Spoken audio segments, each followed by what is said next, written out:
Hello, everyone. Welcome back to Shouting into the Void, a weekly show with me and Liam, where we uh, shout into the void that is the internet until series 2 of Doctor Who, where it'll become an even deeper layer of meaning. But yeah, I'm Connor. This is Liam, and we're here rewatching New Who, which is the Doctor Who series that started from 2005, not Classic Who. Although I'm sure eventually we'll come across some. This week it is episode 7, The Long Game. The long game.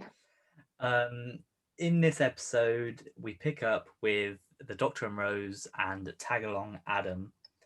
They arrive at Satellite 5. God Christ, they're just the same place. They are. At Satellite 5, which is a galaxy-wide news network, basically. Something's wrong. The human race is basically sheep. And the Doctor has to find out what's going on. Why is it so hot? So what did you think of this episode? Well, it certainly didn't help that it came after Dalek, which was, in my opinion, the best episode so far. It's the worst episode so far. It's not even like it's just downright bad. At times it is, but I think it's very, very uninspired. I think just the quality of it, even like some of the sets and stuff, it just doesn't feel like as high of a standard as the previous episodes so far. I think it stands out like a sore thumb. The plots and Adams and it's yeah. Well, I loved it. No, I hated it. I was sort of, and as I messaged you afterwards, I have 7 worsts, and we normally do three good, 3 bad. I've got 5. So, I mean, a couple of nitpicky, but overall, yeah, I didn't like it. There's some things that were interesting, I think, in this episode that could have done well. But overall, especially coming after Dalek, which was such a good episode and a good sort of now iconic episode of Doctor Who for being one of the best, I think this is now known as being one of the worst. It's the first episode that I think is very filler. There was this sort of thing in the early start of New Who, especially in the first sort of 4 seasons, when you knew there would be 1 or 2 episodes that were just filler. This is the one for series 1, I think. But despite us not both liking it, we will talk about our best bits first. So what did you enjoy the most? Simon Pegg as the editor. I thought he was a lot of fun. You could tell he was having fun with the character as well. I like that, he's a guy in a suit, but they changed it, bleached hair, his face was like really pale. And yeah, I just thought there was a bit of an intimidation to him. I think it works even better knowing that it's Simon Pegg and you're just so used to him being like comical and stuff. So just being like, liar! I'm like, okay. So yeah, I thought he was easily, it's still kind of a shame that he had to be in this episode. But I think out of everyone in it, he was probably given the best material for me. So as the villain, I thought he was good. And Jagrafess itself was kind of, as a villain, it was just there. But I like the design of it, like a shark that's been skinned. So to an extent, the villains were good, but particularly Simon Pegg. Yeah, Simon Pegg's on my list. And obviously you mentioned that liar sequence where he calls out Suki and he goes from the to the I'm going to fucking kill you. Yeah.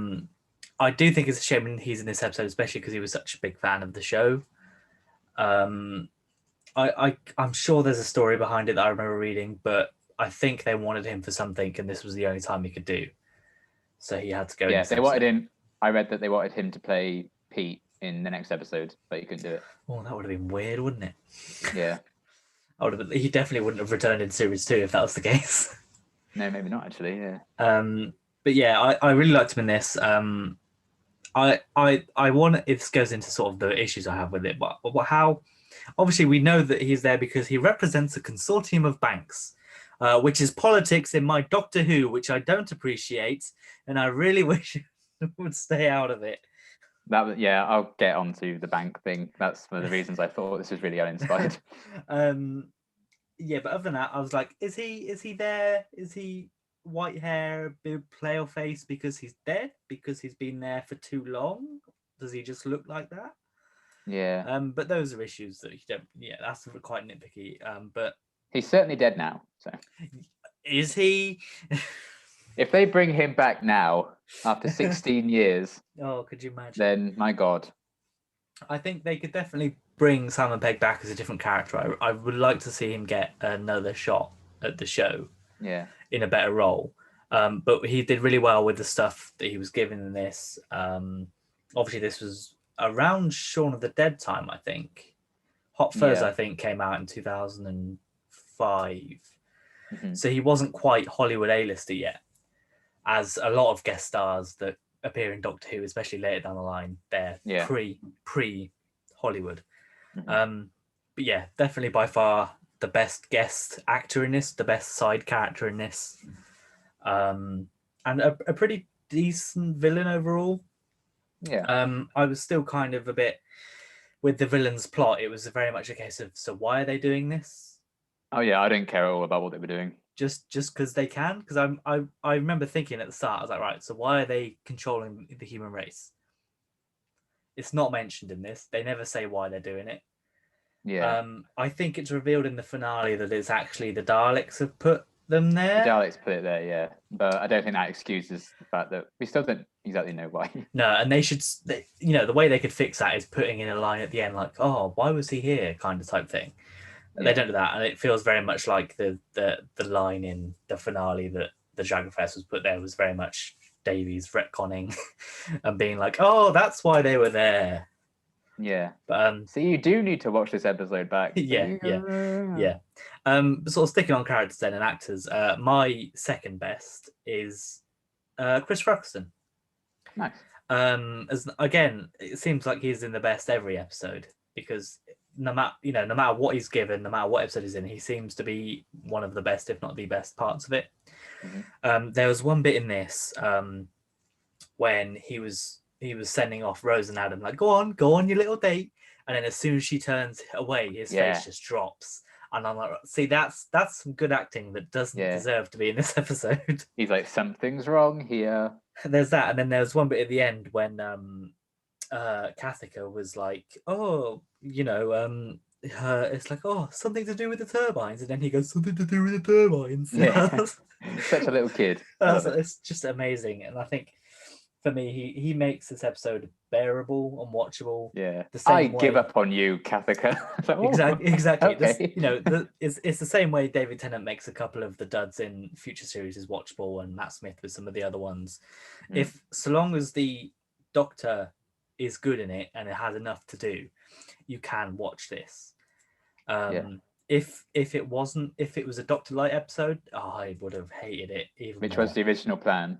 Yeah, well, I mean, you might have a fun fact, and I might have a fun fact, but it comes into my worst, what I want to say, so I'll keep that to myself. Okay, I'll keep my fun facts for later. But what was your second best bit then? The ending sequence, really, the way it was shot with the Doctor walking up to Adam, just that was like, oh boy. If anything, it's your fault. God, shut up, Adam, you suck. You're in charge. You're in charge.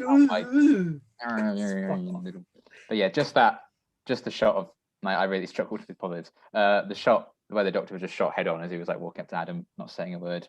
I thought that was really good. Yeah, it showed it's because that's kind of framed in the same way that he would approach an evil alien. Like in that shot, you can see how much he's now like, nah. Adam is not for this life. We need to get rid of him quick before something even worse. Yeah. Literally. But fair enough. I understand. And then my third best bit is actually the sort of world building in this. That was nearly one of mine. There were just so many little bits in this where it was like, let me see. They were like, oh, well, why are there no aliens in here? And it was like, oh, there's tighter immigration. It's costs more to travel and things like that. And then even with like the newsreels when they're like, oh, this lane's closing in the face of those having children. I was like, there's some really cool world building here, and it would have been a lot better if we sort of saw this shot from the human race's point of view rather than in the news station point of view. Yeah. But so I think we do come back to this time period again later in the series. But I would love more time period, more more stuff in this. And I think there's a little bit of that in one of the Torchwood or Captain Jack Big Finish stories. Because obviously he the first one, he's obviously like, oh, the doctor's left me, and I think he teleports or travels down to that Earth. But I'd have loved to see more set at this time period. Some cool like little tidbits and how the culture is and all that kind of stuff, but we don't get any of that. Yeah. So yeah, your final best before we rip into it. The very last scene. Absolutely bloody hilarious. Yeah. And for me, given how it all played out with Adam, very, very satisfying. She just kind of wanted him to be like, oh, fine, he gets to live a normal life, he needs to be quiet and stuff, fine. But just setup of it. I like that it was like, oh, the default setting is you click your fingers and he never changed or anything. And then isn't time fly? Oh, so good. That was really funny. And I'm that final horrific look on the mum's face. Amazing. Yeah, I love that. Then part of me always thinks like, how often do people click their fingers? I'm like, it's so forced, but it's so funny. yeah. And then even before that, when they're like, just to set him up, he's like, oh, stop. Stop. And then Rose when Rose does stop. I'd be doing that all the time as well. Yeah, I mean, even if I had it, I'd just sit there opening it and closing it, let alone. Yeah. But I also like in my own head that maybe his mum did call the police and was like, can you please lock up my son? I don't know what the fuck's wrong with him. And then they do dissect him and stuff. That's the end he gets. Oh, that's fun. It's fine. The actor's a bad person, so we're allowed to say this. Yeah, so obviously there's a few positives for us. Very few. So we'll stick on to the worst straight away. And the big one for me is Adam. Yes. I touched on it a bit in the it's weird because in the previous episode he goes from like being smart and all knowing about whatever it is, and then in this episode he's just dumb as fuck. Because like I don't know what it is, but some people argue that he was written to be a bad character. He was written to be a bad companion to show what a good one should be. But as you mentioned, he was supposed to be around for a little bit longer. Yeah, the plan was for him to stick around, yeah. So unless drastic rewrites made this point, I don't know, because I don't think Davies' writing on this, clearly because of the plot, is as good as some of his other work. But whether he was intended to or not, he's the worst character in Doctor Who. I think he's also the only companion to only be there like once, or like just to get kicked out rather than die or choose to leave. Or but yeah, I think he just makes poor life choices in this. From trying to I get. It's kind of like in Back to the Future where Marty goes and gets the old sports almanac and tries to go and take it back to the present and bet on all the winnings and stuff. It's effectively that's what Adam's doing, except he gets caught and it all backfires. Yeah. Much worse than Marty McFly, because although Marty McFly, it does change things, but he reverses it. I don't know. There's just more implications for what Adam does. And then even at the end, like we said, he tries to then blame it on the doctor, be like, oh, this is your fault I did this. Yeah, he can't accept responsibility. No. He just thinks he's right about everything because he's a genius. Yeah, he's a punk ass bitch. Thanks for watching. So what's your worst? Just the whole episode to me felt a bit uninspired and unnecessary.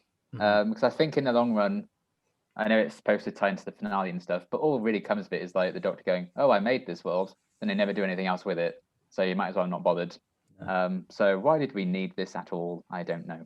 And yeah, I thought like if I had another positive, it would be like the world building and stuff. but I do still feel like, I know it's probably the cheap episode of the series and stuff, but I think it really shows compared to some other cheap episodes. Yeah. So they just like basically the same 2 sets, and then they just make them icy a bit later on. So it feels a bit cheap in that regard, but I'm not going to hold that too much against the episode because it's just budget. You can't really do much more with it.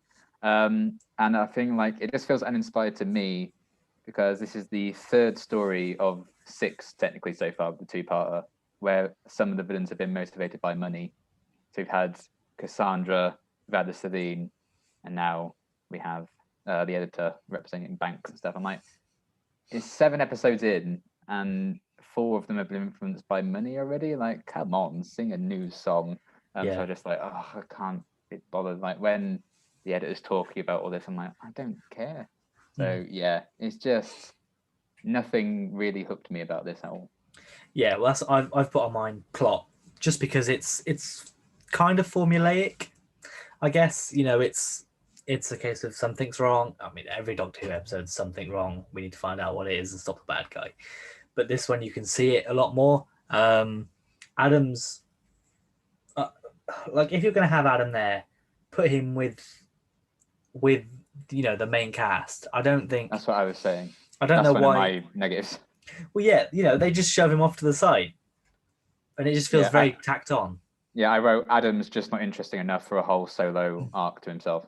Yeah, exactly. Because I get if they wanted to make him look like a bad companion, it's good, but it stinks of last minute. Because for all we know, they could have cut all the stuff he was with the Doctor and Rose, and then just sort of filmed some new bits with him there. Yeah. But yeah, the plot kind of lazy. A lot of padding in there because oh my God, yeah, that's my next thing. There you go. Because I've got there's like lots of lingering shot when Suki goes up to satellite, up to the top floor. That's my thing that I wrote down. I was like, it takes Suki 2 minutes and 15 seconds to walk out the elevator and then meet the editor. That's not even like the scene where she's attacked and everything. I was like, this is taking forever. I know. I don't know. I don't know. And then even with Suki as well, the fact that she was like a freedom fighter and she was doing all this and I'm like, that's a much better thing. Yeah. Like, I don't know. Have the similar to the Peter Capaldi episode where they go and rob the bank. I've completely forgotten the episode name. Time Heist. That's it. Similar to that one. Like have the Doctor and Rose and Adam be like hired by this group or whatever to go and infiltrate and do that story. Don't do we've arrived just to show off. Yeah. I don't know. She was an interesting character that I think was thrown aside. Yeah, I liked the twist with her a lot. Yeah, exactly. And even like they recorded footage of her shooting her gun anyway. Like what? Just if you're gonna go that far for it, actually do something with it. But I don't know. Plot, and I guess we've touched on the padding as well. So that was my next thing after Uninspired. And I've already mentioned Adam's just not interesting enough. For me, this one surprised me. Kathika. I have Kathika down as well. I always remembered her being one of the few things I liked. This episode, she really pissed me off. Yeah. The first half, when she's like, "Oh, you can't do this, and I should be promoted." I was like, "Shut the fuck up!" You're so annoying. I was like, "It's okay," because it gets resolved a bit later on. She kind of redeems herself a bit, but she just decides to go to floor 500 anyway for no reason whatsoever. She just changes her mind just because the episode needs her to. Like, it's fine when the final bit when she like spikes herself and takes over Adam's thing and heats up the place. That's because she's overheard the Doctor's speech. But there's no reason for her to have changed her mind after she was like, "No, you're going to get in trouble. I'm staying behind." So I didn't buy that in the slightest. And just because of that, her being so annoying at the start, I just don't think it's justified at the end because her arc, it feels like they just skipped over something. Yeah, she feels very self-motivated, I think, very selfish. I don't think she heads up to floor 500 to save the Doctor, to stop what's going on. I think she heads up there to try and get a promotion. Because she has the code now. Yeah, and even so, you can tell that's the case because when she spikes herself, she's like, "Oh, you should have promoted me." I'm like, you see, have you looked around you? You've just shoved a dead body out of the chair you're sat in and you still want to get promoted here. And the blocking for that scene when you should have promoted. I was like, snap that finger off. It's so annoying. Oh, I know. If we stick with that scene, I can anyone that gets spiked override the satellite safety features? Yeah, it's a very bad system, isn't it? I know she was Or like is it safety off and stuff, but anyone could just sit down and Yeah. go safety off, and that's it. yeah, or is it maybe just that one up on that floor? You know, why I don't know. And then why can't she be overridden? Was Suki not actually doing it? Is that what the was she still alive and still like trying to stop Satellite 5? Yeah, that's one of my negatives. What, that You know, Suki was dead? No, like it just makes no sense. Like Mm. I don't know. I mean, we're Yeah. still probably in the Kathika thing, but we'll get to that. Yeah. That's my last negative. But Yes, Kathika, I don't know. She was very whiny. Even when she was was she supposed to be friends with Suki? I don't know. I thought that's what their dynamic was. But then when Suki gets promoted, she's like, "Oh, good riddance." I'm yeah, I like, think she was just she's just jealous. I think. are you just her boss and she's a needy subordinate? Which you know she's there needy because she needs to get the promotion to get whatever. But I just don't know what their dynamic was. Yeah, I was really surprised at how much I didn't like her because I always remembered liking her before. I think the actress is good, but just the character's really whiny. Yeah, no, fair enough.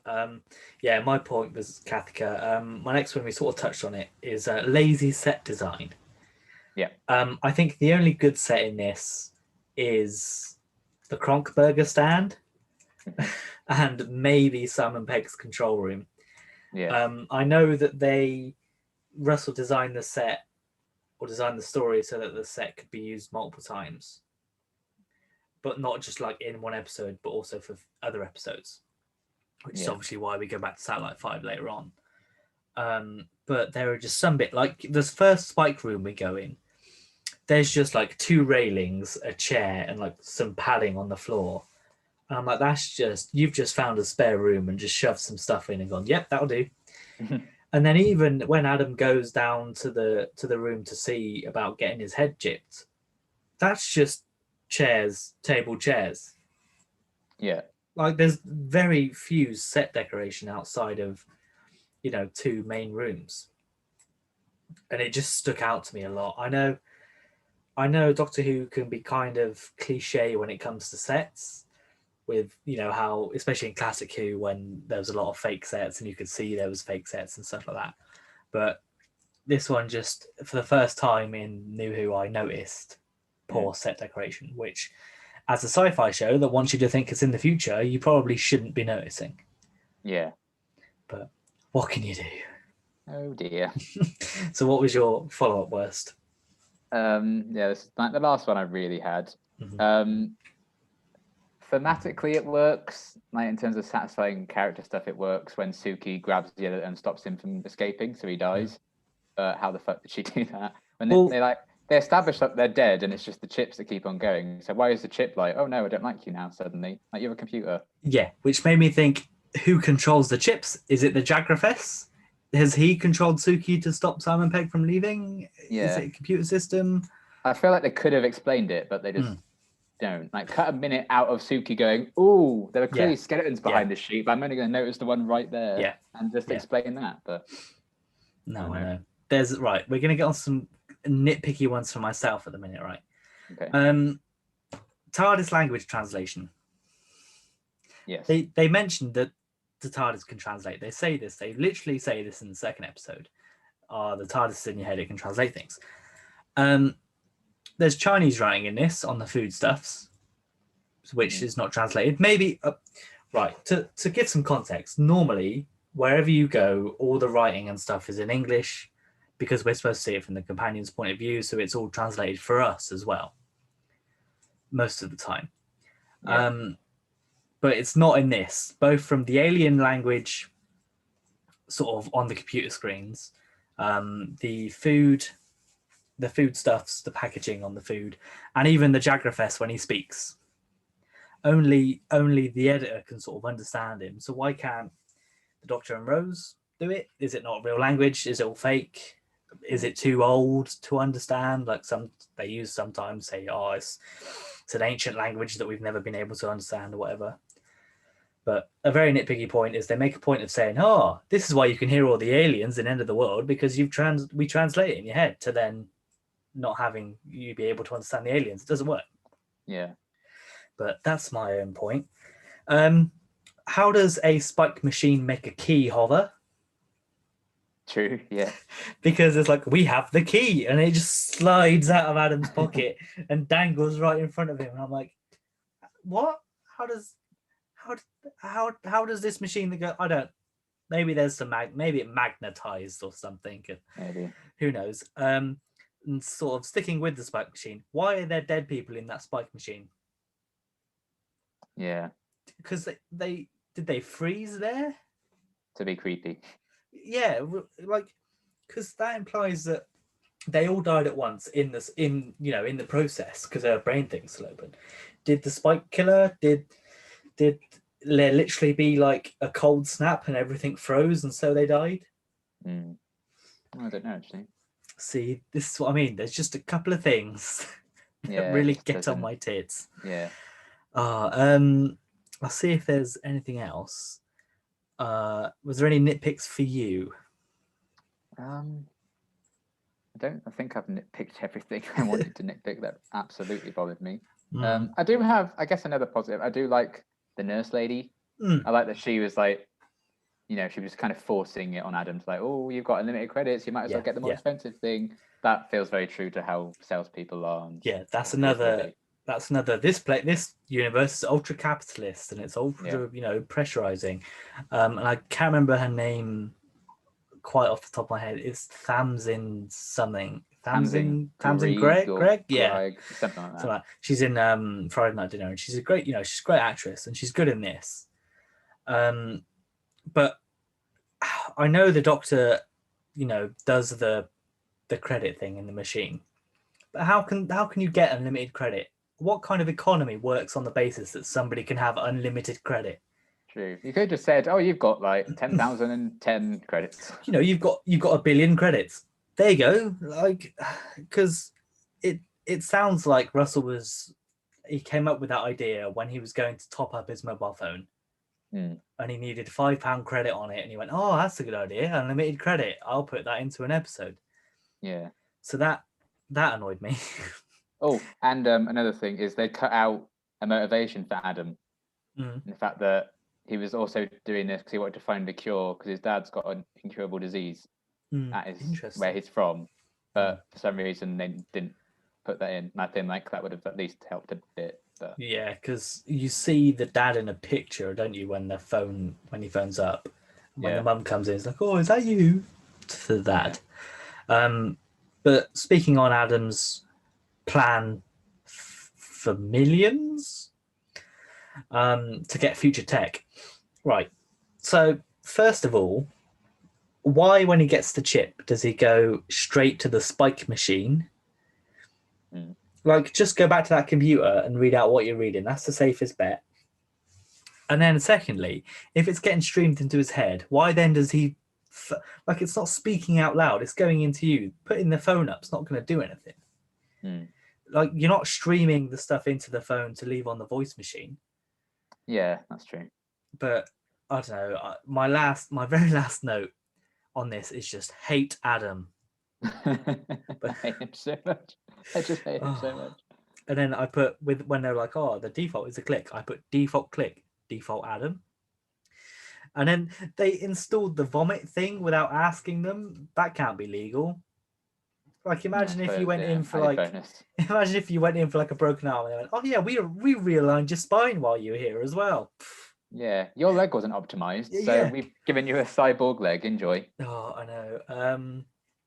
Is there anything else? Straight for the brains. A consortium of banks. I've just put consortium of banks. Politics in capital letters. Not my Doctor Who. There's one line from 9 where it's like, "You and your boyfriends." And I was like, how many has she had other than Mickey? Like, what?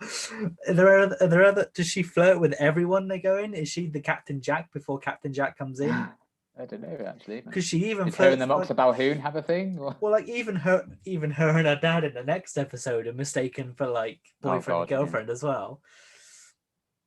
So I don't know. Just this episode.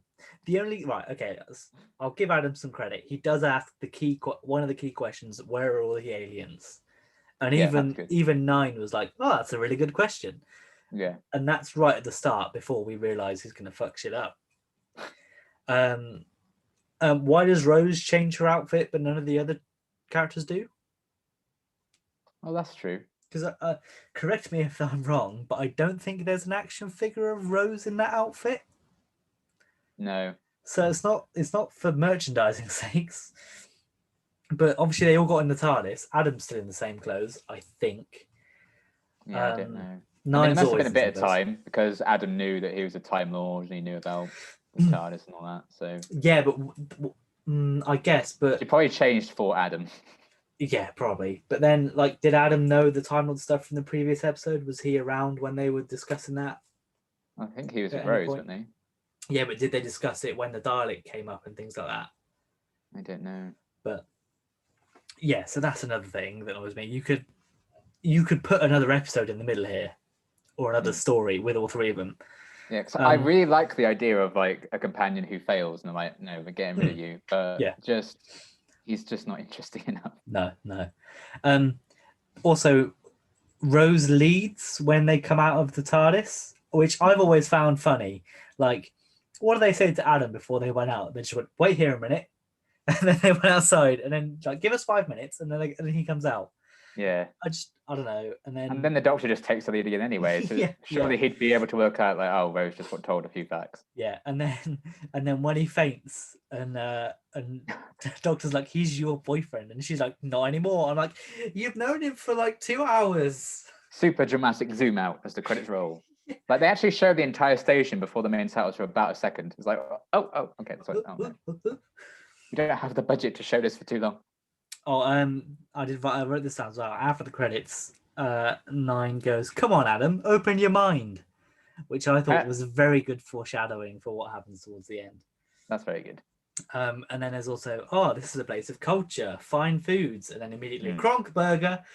Yeah, out of the way. Good, lovely. But I don't know. In the face of Bo being pregnant, I'm like, now that we know who the face of Bo is, little Bo Mina, yeah, according to the wiki, baby Bo Mina or something like that. And I was like, yes, we can call his daughter in Children of Earth a Bo Mina technically. But I don't know. It was the face of Bo's inclusion was very. Here's something you realise. Yeah, remember this guy? But again, more padding. You know, they don't have to, because they show at least 2 segments of just news clips around the universe. Yeah. Maybe it's supposed to set up the fact that this is a very cut-off space station or whatever. But I don't know. Right. What will... Just kill me. I mean, this day was always coming. Yeah. The worst is nearly over. Yeah, for another Nearly gotten series. through it. Yeah, this is easily the worst out of Series 1. Yeah, I mean, like, this is the worst of Series 1, yes. I think the rest of Series 1 now is, like, amazing from top tier, yeah. Yeah. But this isn't the worst episode of Doctor Who that we're going to watch. I don't think. No, we won't get there for a while. Yeah, we've got at least another couple of What is my months. least favourite? I don't know. I don't know. Love and Monsters was, but it's gone up because of the memes now. If you ever want your episode or movie to get like more views, I hope it becomes a meme. Like, just look at the Star Wars prequels, like episode 1, episode 2, even episode 3, because of the amount of memes that have come out from that. They're now sort of up there with fans' films. Same with Love and Monsters, but we'll get to those. This is definitely the worst Series 1. So, what will you rate it? I gave it a 4. And yeah, I could have gone 3.5, but I thought that'd be a disservice because the cast were pretty decent. It was just, they got unlucky with the script. Yeah, I was thinking earlier, I think I'm also going to give it a 4 purely because there are good moments in this. I did come up with 3 best bits, so it's not like I couldn't find anything to like. It's just the negatives far outweigh the positives. Yeah. And if it maybe if it had some proper significance later on when it comes back around, but it just doesn't. Yeah, it's very much the first filler episode of New Who. And filler, I don't think filler episodes are bad, but this one's boring and and then like, imagine if this was classic Who and they split this into 4 20-minute episodes. 4 or 5. I just couldn't.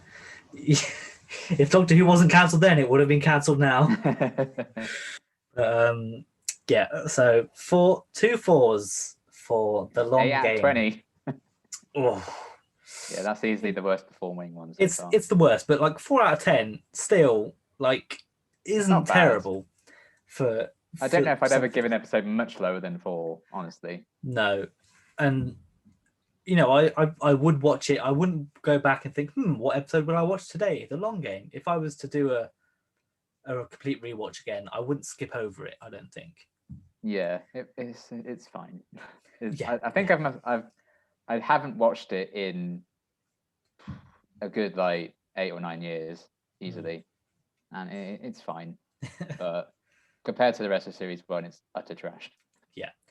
Speaking of the rest of Series 1, next week is Father's Day, which is, if I remember correctly, an emotional episode.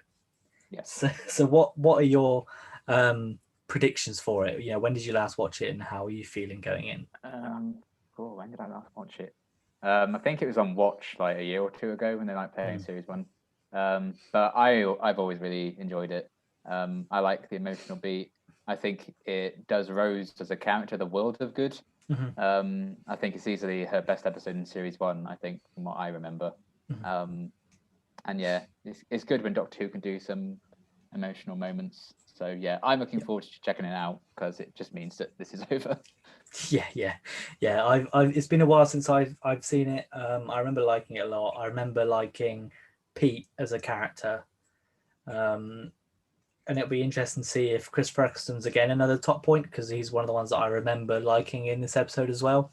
And I have a feeling that the Reapers will cause me some pain purely because of how they'd never come back in Doctor Who continuity again. Yeah, the idea of them's really good, but it's just not sustainable for a long-running show like this. No. But yeah, that's Father's Day next week. We will be back then with that. If you enjoyed this, by all means, subscribe, give it a like, leave a little comment. If you like this episode, we're very sorry. If you like this episode, tell us why you like this episode. Do you hate Adam? It's not a personal attack, we promise.